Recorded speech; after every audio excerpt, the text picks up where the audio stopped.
Hello friends, कैसे हैं आप सभी लोग। स्वागत है आपका बी क्विक इन्फॉर्मेशन चैनल में। तो आज हम डिस्कस करने वाले हैं कि ग्रेजुएशन के बाद हम क्या करें, बीएड करें, मास्टर करें, किस में ज़्यादा स्कोप्स हैं, कहाँ अपॉर्चुनिटी आपके लिए ज़्यादा है। तो आज हम बात करने वाले हैं। Let we discuss about the BEd. सबसे पहले मैं आपको बता देती हूँ कि बीएड का फुल फॉर्म होता है बैचलर इन एजुकेशन। तो ये दोनों ही कोर्स टीचिंग लेवल के होते हैं।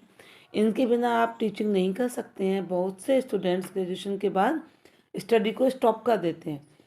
कुछ स्टूडेंट्स का सपना होता है कि वो बीएड करें या मास्टर करें।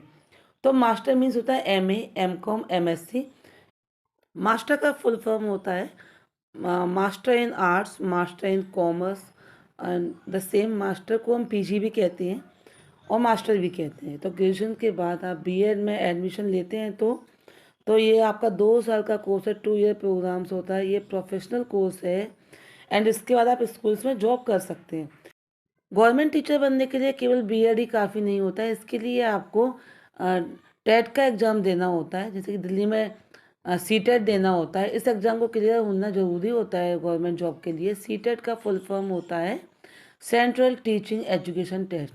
तो इसको क्वालिफाइड करने के बाद ही आप उस जॉब के लिए एलिजिबल हो जाते हैं। ठीक है, तो आप लोगों को आई थिंक ये क्लियर हो गया।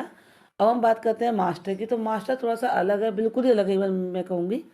जैसे आप एमए करते हैं तो आप यूनिवर्सिटी लेवल का कोर्स है।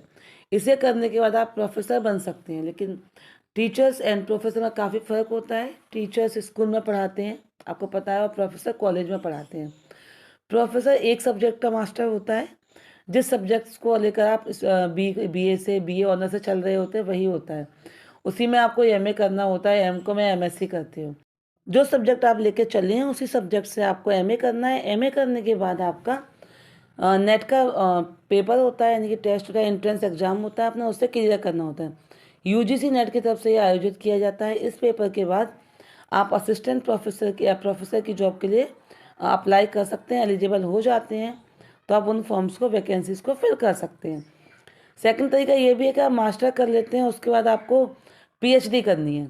आप पीएचडी में एडमिशन लेंगे, अगेन आपका एंट्रेंस एग्जाम होने वाला है। उसे क्लियर करने के बाद आपको जो सब्जेक्ट उन्होंने एमए में लिया है, द सेम आपको उसी सब्जेक्ट को आगे कंटिन्यू करना है। देन आपका पीएचडी कंप्लीट होगा। तो पीएचडी के लिए आपको समय काफ़ी ज़्यादा मिल जाता है। इवन अब तो गवर्नमेंट बहुत सारी आपको स्कॉलरशिप भी देती है पीएचडी करने के दौरान, तो आप वो भी कर सकते हैं। तो ये था आपके एमए के बारे में जानकारी। एमए के बाद आप इस तरह से प्रोफेसर बन सकते हैं। So now let we talk about the BEd. तो बीएड में जो आपको, अगर गवर्नमेंट कॉलेज से आपको बीएड करना है तो उसके लिए आपको एंट्रेंस का एग्ज़ाम देना होता है। और उसके बाद आपका ये जो कोर्स है बीएड का, वो थोड़ा सा रेगुलर कोर्स है, आपको जाना होगा वहाँ पे। एंड इसकी, अगर आप प्राइवेट कॉलेज से एडमिशन लेते हैं तो इसकी फ़ीस लगभग आपकी 2.5 लाख तक होने वाली है। तो बीएड एक एजुकेशनल कोर्स है, आपका प्रोफेशनल कोर्स है। तो इसमें क्या है ना, आपको बीएड के लिए रेगुलर क्लासेस लेनी है, जिसमें आपको वो सिखाते हैं कि आपको पढ़ाना कैसे है। तो पढ़ाना सीखने के लिए ऑब्वियस है आपको रेगुलर ही जाना होगा। तो ये आपका एक रेगुलर कोर्स है। अगर आप इसे गवर्नमेंट कॉलेज से करेंगे तो इसकी फ़ीस आपको करीब 80,000 से 1 लाख तक पड़ने वाली है। लेकिन अगर आप प्राइवेट से करने जाते हैं वहीं, तो 2.5 से 3 लाख आपका फ़ीस होने वाला है। तो थोड़ा सा कॉस्टली पड़ता है अगर हम प्राइवेट कॉलेज से करने जाएंगे तो ये है आपके बीएड। तो बीएड में मैं आपको फिर से बता देती हूँ आपको बच्चों को कैसे संभालना है क्लास में, उनका आपको सिलेबस कैसे मैनेज करना है, कैसे पढ़ाने का तरीका है, कैसे क्लास को मैनेज करना है, जिन बच्चे वीक हैं उनको कैसे काम करवाना है, प्रोजेक्ट्स कैसे होते हैं, फाइल्स कैसे होती हैं, इवन आपको रजिस्टर्स कैसे बनाने हैं, कैसे आप रजिस्टर मेंटेन करेंगे। तो ये सारी जानकारी आपको बीएड में सिखाई जाती है। तो ये 2 ईयर का रेगुलर कोर्स है, आपको 2 साल के लिए रेगुलरली जाना होता है।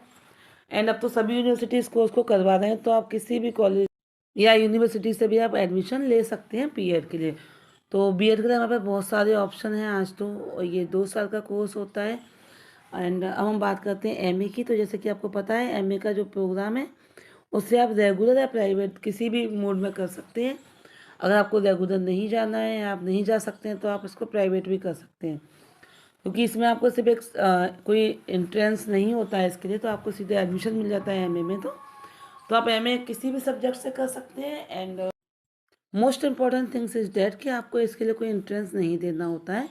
तो आपने जिस सब्जेक्ट में आपकी अच्छे से कमांड है, जो आपने बीए में लिया होता है, वही सब्जेक्ट लेके आपको एमए करना है, मास्टर करना है।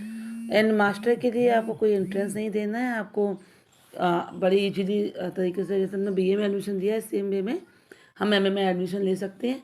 हाँ, लेकिन आपको एमए में अच्छे परसेंटेज होंगे तभी आप नेट का, यूजीसी नेट का एग्ज़ाम क्लियर कर पाएंगे, तभी आप आगे प्रोफेसर के लिए अप्लाई कर सकते हो। तो ये बहुत इंपॉर्टेंट है कि आपके मार्क्स अच्छे से आने चाहिए। तो जैसा कि आपने देखा वीडियो में हमने बात की about the BCom and MA दोनों में। तो बीकॉम आपका educational, school education related course है, एंड एमए आपका master and post graduate related course है। तो एमए के लिए आप कोई भी कॉलेज चुन सकते हैं, एंड कोई भी सब्जेक्ट आप अपने अनुसार ले सकते हैं। एंड बीएड के लिए मैंने आपको बता दिया है, आपको 2 साल का टाइम लगने वाला है बीएड में, लेकिन एमए में भी आपको 2 इयर्स का ही टाइम लगेगा। तो दोनों का टाइम पीरियड सेम है, बस दोनों की फीस में थोड़ा डिफरेंस ज़्यादा है। एंड दोनों के जॉब्स क्राइटेरिया में भी बहुत ज़्यादा डिफरेंट है, जैसे कि मैंने आपको बताया है।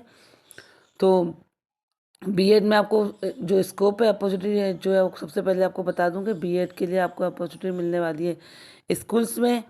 एंड एमए करने के बाद आपको नेट के एग्ज़ाम के बाद देन आपको प्रोफेसर के लिए, असिस्टेंट प्रोफेसर के लिए आपको वैकेंसीज हैं जिनको आप फिल कर सकते हैं, अप्लाई कर सकते हैं उन सब जगह।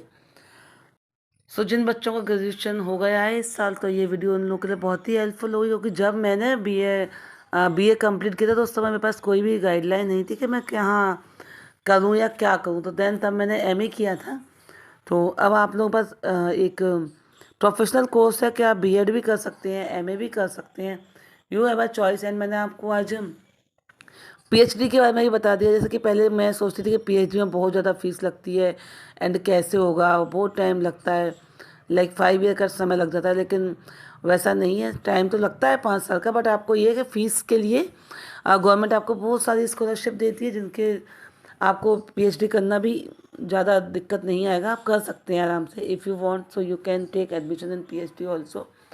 तो आज आपके साथ दोनों ही क्राइटेरिया क्लियर हो गए हैं कि बीएड करने से आपको क्या क्या जॉब मिलेगी, क्या फ़ायदे होने वाले हैं, एंड एमए करने से आप क्या क्या कर सकते हैं। बस मेनली एमए उन बच्चों के लिए ज़्यादा बेस्ट है जिनने बीए ऑनर से किया हुआ है, क्योंकि उस समय उन्होंने अपने पर्टिकुलर सब्जेक्ट ही पढ़े होते हैं। मान लो पॉलिटिकल साइंस या हिस्ट्री या सोशियोलॉजी, तो बस वही सब्जेक्ट आपको एमए में कंटिन्यू करने होते हैं। उसके बाद आप उस फील्ड में, उस सब्जेक्ट में मास्टर कर लेते हैं।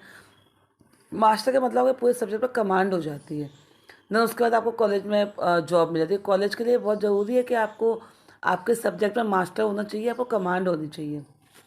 तो इसलिए आपको एमए करना बहुत कंपलसरी है कॉलेज में प्रोफेसर बनने के। तो ये थी जानकारी आपके दोनों सब्जेक्ट्स के बारे में, आपको क्या करना है एंड कैसे करना है, ये मैंने आपको सारा कुछ बता दिया है। So I hope so this will help for you, very helpful for all of you. And ऐसी जानकारी वाली वीडियो हम आपके लिए लाते रहेंगे। आप हमारे चैनल को सब्सक्राइब कर लें और बेल आइकन को दबाना, जब भी आपके लिए नई वीडियो आएगी तो हम आपको शेयर करेंगे। I hope so you all are good. Thank